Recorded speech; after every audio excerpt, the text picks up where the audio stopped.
What's wrong with you? What's wrong with your skin? You look like a cow. Did you get burnt? People are disgusted looking at me. I just didn't want to live anymore. Vitiligo can be incredibly devastating. I would describe vitiligo as a plague on my skin. People of any colour, any age, male, female, can have vitiligo. Some people may develop 1 or 2 spots in their lifetime, whereas for some people like myself, we may develop it all over our skins. I was 10 years old when I first noticed a small patch on my ankle. Just under my left eye. A small dot on my left knee.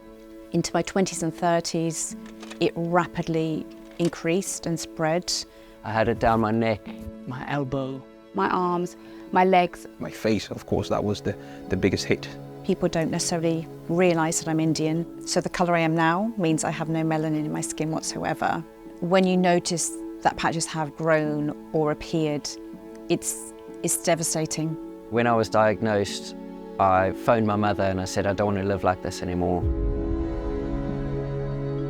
So I didn't really get much from my GP, but I did go to the dermatologist, who unfortunately was very cold and just said, all you can do is try some light therapy.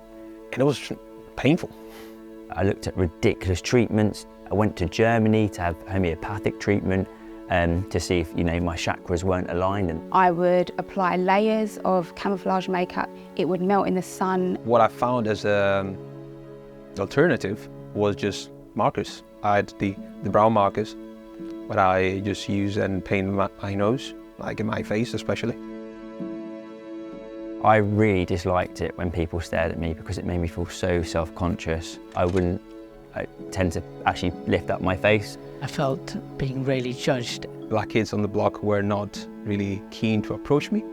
I found dating really difficult. I thought that I was undesirable and unattractive. I had a battle with myself, trying to figure out, okay, where do I belong? When I decided to embrace vitiligo, it was an incredible moment. It was overwhelming and I didn't realise that it was going to come for me.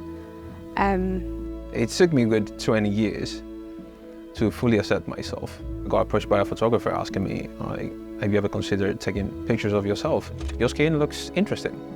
It's cool. And that made me think that perhaps I could see vitiligo from a different lens.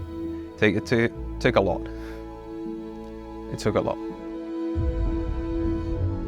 There were so many myths, and they still exist today. The fact that it's contagious, That if you eat fish and you drink milk together, that causes the condition. From a cultural perspective, people feel like it's a curse. I think it's incredibly important to raise awareness around vitiligo. We have to start the conversation on a daily basis. I have vitiligo every day. This is what vitiligo does.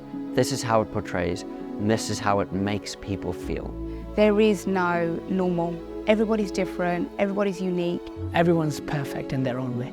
This is actually something to celebrate. And the world would be a really boring place if we all looked the same. I'm very proud of who I am, and I really wish that more people would understand that I haven't lost my identity, I've just lost my pigmentation.